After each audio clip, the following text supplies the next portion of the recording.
Talk about emotional resilience.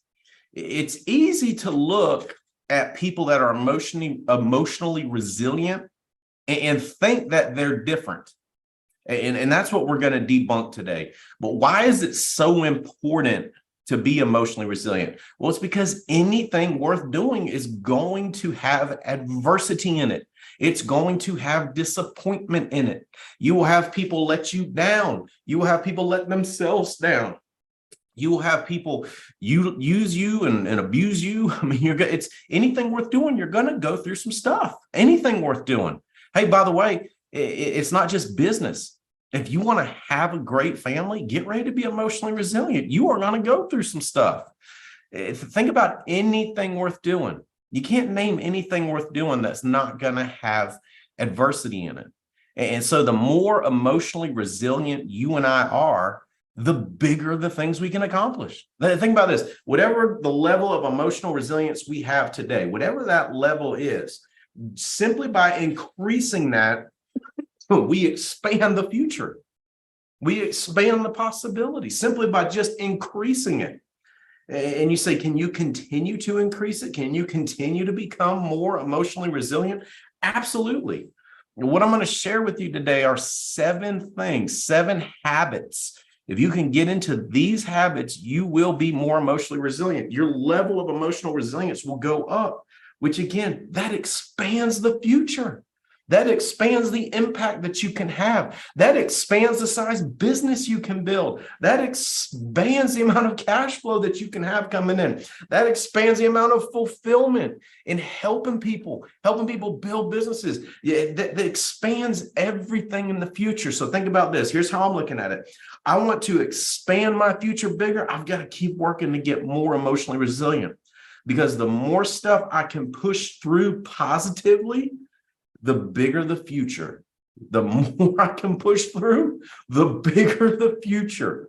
This really becomes open-ended when you and I work to become more emotionally resilient every single day. Now, here's what's interesting. Think about study and contrast. Think about some of the emotionally resilient people you know. I was texting with Mercedes right before the call. I'm telling you, talk about emotionally resilient, talk about going through some stuff. Like every time Mercedes sends me a new recruit to talk to, I know it that the recruits have to get tired of hearing me talk about how much I respect her, how much Holly and I respect her. I respect the heck out of her, just the stuff that she went through and positively moved through it, productively moved through it. I mean, I respect the heck out of that. Now, think about some of the stuff I know that Mimi's pushed through and stayed productive in building her business and supporting her people. I think about some of the stuff Sabrina's juggling. I mean, I could keep naming people on the team, and I know I'm already in trouble because I can't possibly name everybody, but I'm just telling you, I respect the heck out of emotionally resilient people. Now, who do I have a hard time respecting?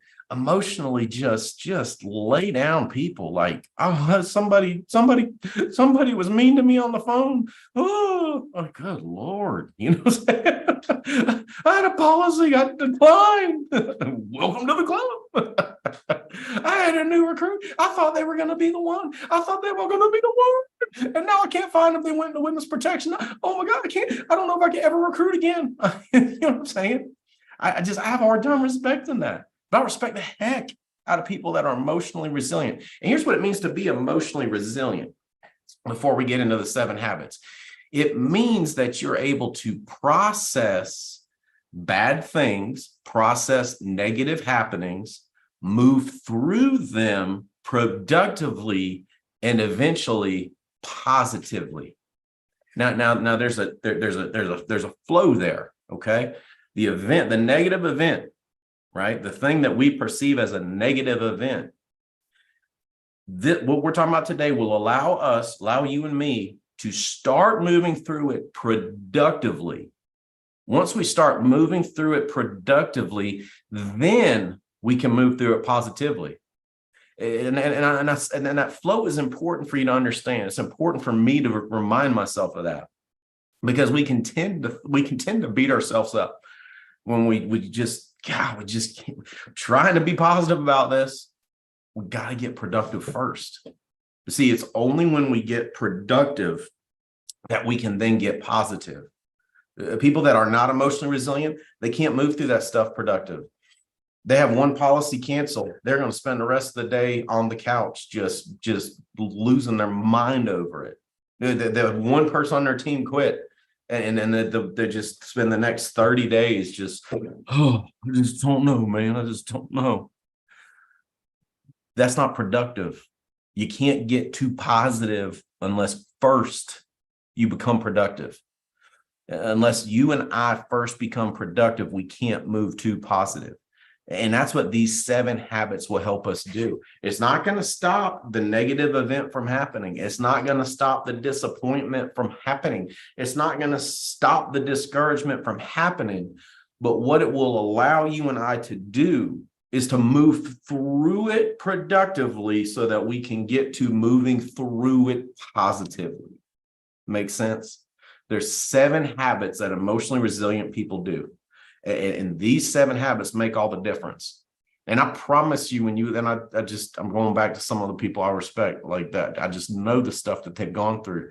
And you say, well, what stuff they go through? That's for them to tell you, not me to tell you. Just know that I know some stuff, and I'm going, those are some daggone fighters. And I could keep naming people. I know. I want to name everybody. But just know this. In any negative event, there is negative and there is positive.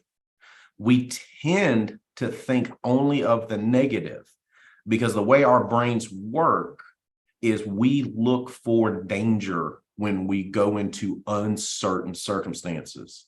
So we get bad news.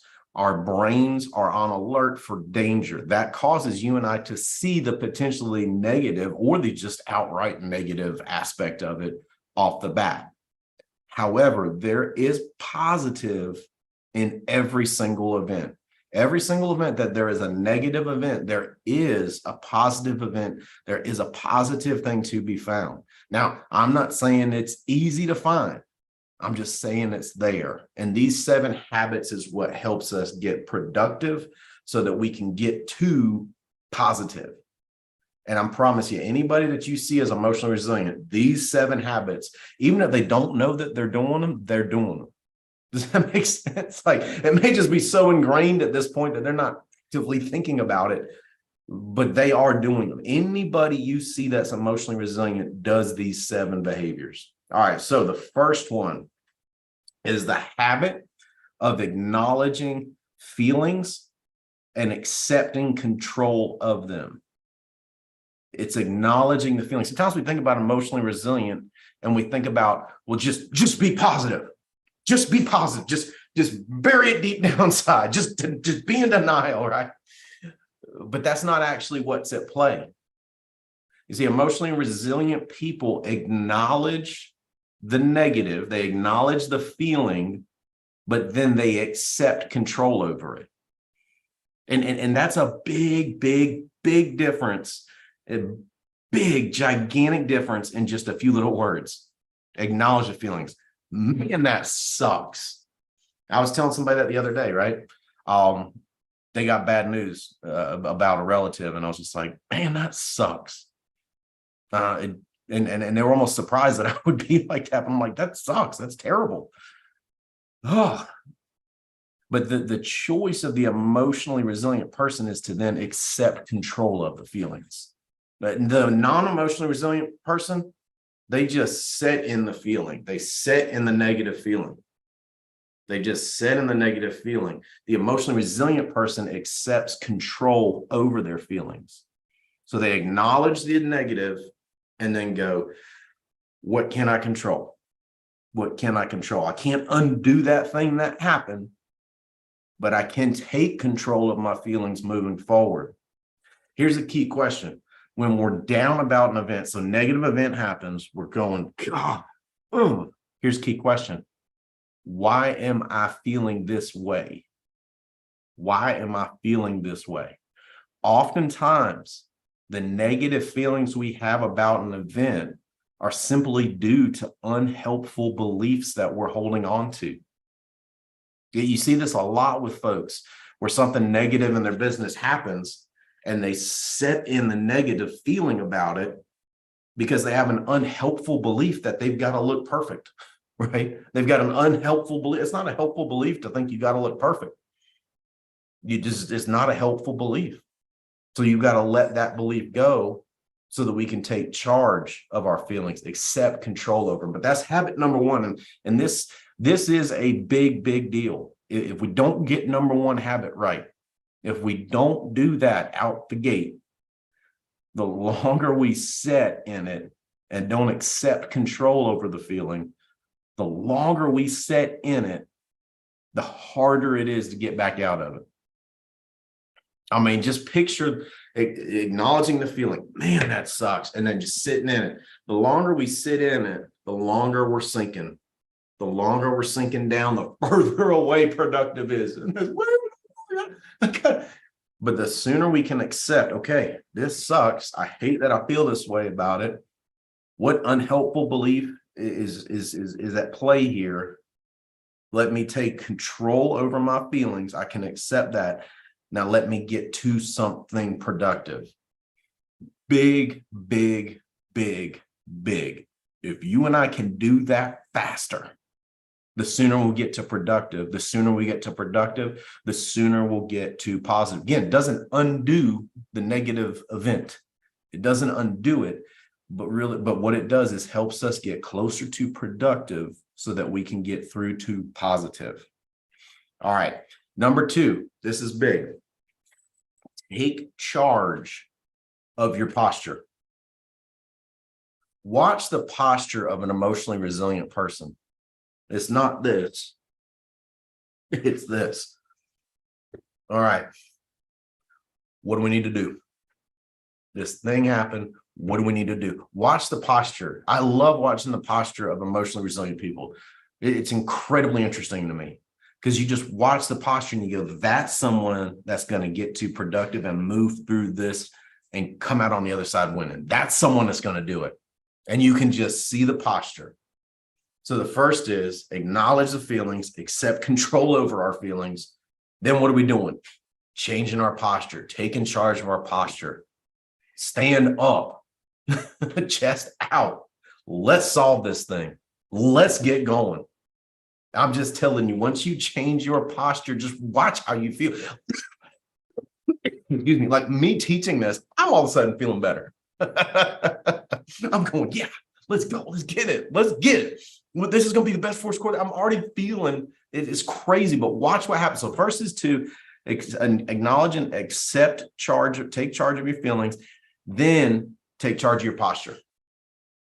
A productive posture. Let's go. Let's get to solving this thing. Let's not sit and shucks. Oh, shucks. No, let's go. We've got to solve this thing. We've got to get productive, and then we're going to be positive. Take charge of your posture. It's amazing. Your posture says to the world, I can handle this. I can handle this. I can fix this. When your posture says that to the world, watch what happens. Watch who rallies to help. Watch the resources flow to you when you show the world, look, I can handle this, and I'm about to get productive. Just watch what happens. It's crazy what happens. So first is acknowledge feelings, accept control over the feelings. Second is take charge of your posture. Third is silver lining seeking. Silver lining seeking. What's the blessing? What's the opportunity? All right. What's the blessing? What's the opportunity? Here's what we want to do. Write it out. It becomes very powerful when you start writing it out. It becomes real when you start writing it out. So get a pad, get a piece of paper, get a white sheet. I love white sheets of paper, by the way. If you see my office, I got white sheets of paper everywhere. I don't feel constricted when I'm thinking on a just wide open white sheet of paper. But what are the blessings? What are the opportunities here? Can you see how that gets you to productive? Again, the flow is the negative event happens. We've got to move through it, get to productive to get to positive. Can you see how key this third point is? Excuse me. Can you see how key this third point is? So key. We're looking for what are the blessings? What are the opportunities? What disciplines am I going to develop? What resources do I need? What skills do I need? What abilities do I need? We start going to work on this. I'm just telling you, you will start to feel productive. You'll start to feel better. Can you see how the flow is important? The first is just accepting it, taking control of our feelings, change our posture. Now we're getting to work. What's the blessing? What's the opportunity here? And sometimes the opportunity is nothing more than I'm going to learn how to lead myself through tragedy.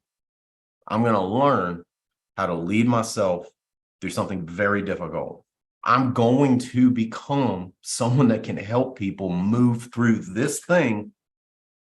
And I wasn't that person before. I'm not that person now. I'm going to become that person. I'm going to become a powerful person that can help people in ways I never would have in the past. So what skills am I going to need? What abilities am I going to need? What support am I going to need? What am I going to need to develop these abilities? They're out there, right? Think about some of the crazy stories. I love stories. I love stories of people that go through stuff and come out on the other side winning. Those people were not made that way. They became that way as they became productive and got to positive and worked through. So that's really what this third thing that we're talking about is. That's what it's about. Now we are moving. We are becoming productive. Number 4, we talked about taking charge of our feelings. We talked about changing our posture. We talked about our silver lining seeking. What is the opportunity? What is the blessing? Now here is this number 4 is massive. Now we're at the point of belief changing. So number 4 is take charge of your beliefs.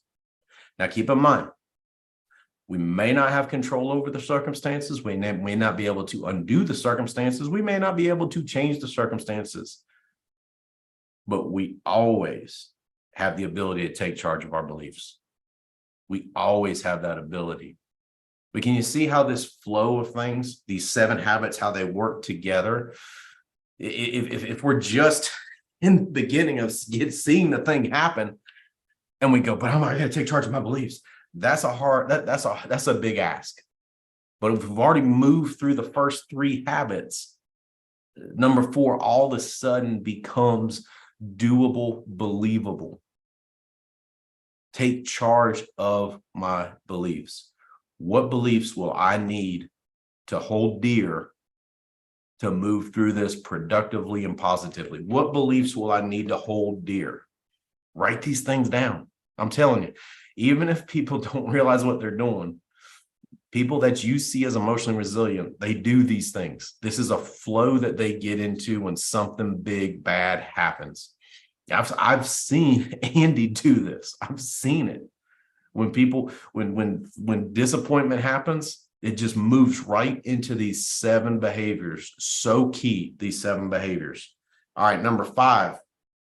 Once we have taken charge of our beliefs, we're now in a position to successfully do the 5th behavior, the 5th habit of emotionally resilient people.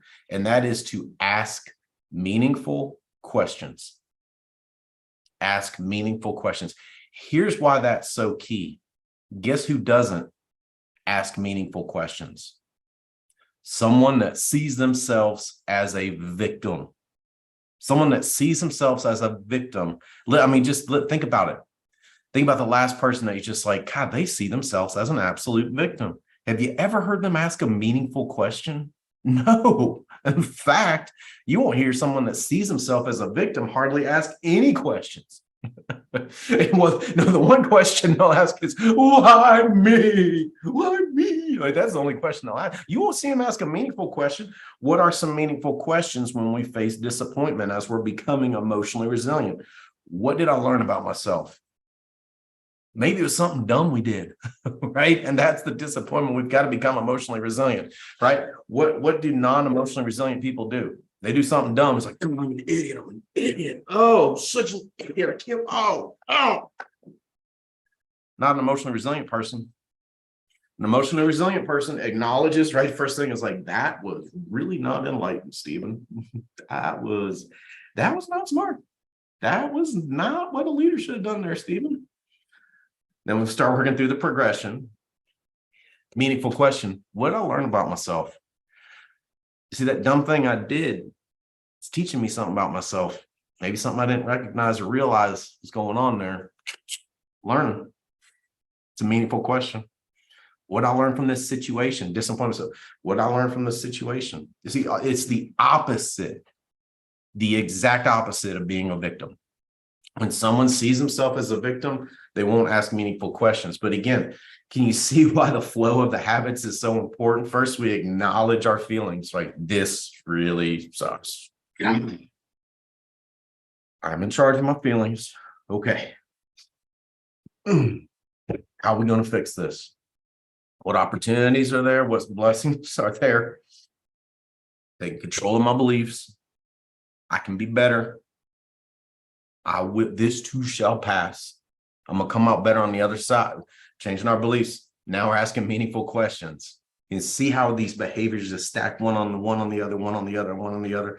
I'll tell you, these 7 habits or behaviors, this would be a good list to keep in your emotional first aid kit. And those of you that know me know I'm big on emotional first aid kits. It's one of the things I teach in sales, by the way, is to have your rebound song so that if a day of appointment starts sliding, you can play that rebound song and be like, wow, let's go. All right. Ask meaningful questions. Number 5. Number 6, self-talk and visualization. Positive self-talk and visualization. Now we're getting aggressive. Now we're getting positive. What does a victim see themselves? I'm an ill. What? No. Not you and me, not emotionally resilient people. Self-talk. You can do this, Stephen. You can do this. If there's anybody on this planet that can get this done, get this fixed, it's you. Positive self-talk, visualization. What does that positive victory on the other side look like? What does it look like? What does it feel like? Can you see now we've gotten through productive? Now we're getting to positive. There's a fourth step in that progression, and that's where we got to get into number 7. Positive self-talk, visualization. I made a mistake, but I can learn and grow, and I will get better. I will improve from this. Man, that is so unfortunate. That's unfair, but I know I can move through this positively. And what does that look like? This victory on the other side that I know is there. What does that look like? Oh man, it looks like, can you see? Now we're positive. So we had the event happen. We stayed productive. We've gotten to positive. Now, number 7 gets to the heart of reflective. Emotionally resilient people are hyper reflective. They're hyper reflective. Their emotional resilience is not just so that they can get through making the same dumb mistakes over and over and over. No, their emotional resilience, the level of emotional resilience. Remember, I said that the higher that level, the more your future expands. That's the key to number 7. Here's what we've got to do. We've got to break the antecedent behavior consequence cycle. The antecedent behavior consequence cycle. Real simple level, right? Small level. Something negative happens. You have a negative thing between you and your partner. You move through this, and then you break this cycle. You go, so I was like really fatigued and a little hungry when they brought that up. I snapped at them. The consequence is what I've got to fix now, right? That's low level, right? But we can do the same thing with big stuff. What's the cycle? What preceded this? What behavior did I engage in? What consequence? How do I break that moving forward? Not that you can stop completely negative things from happening, but now we can move to prevention of the preventable. Can you see how these 7 things, can you see how that would better equip you and I? Can you see the degree to which we do these things? Can you see how that would make us that much more emotionally resilient? Can you see how that expands your future? Guys, I know these 7 things work. When I do them well, I do well. When I don't do them well, I don't do so well. I see these in the emotionally resilient people that I respect the heck out of. I see them do these things and I see it work and I see the future expand. I'm just telling you, these 7 things will help you tremendously.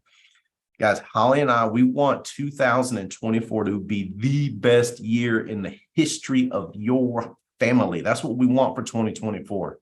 In order to do that, guess what? You and me, we can't worry about everybody else, but you and me, as for you and me, we're going to be more emotionally resilient. We're going to move through some stuff and we're going to get to that victory on the other side. We're going to come out better. We're going to come out stronger. We're going to come out more profitable. I'm just telling you guys, anything worth doing, you will face adversity.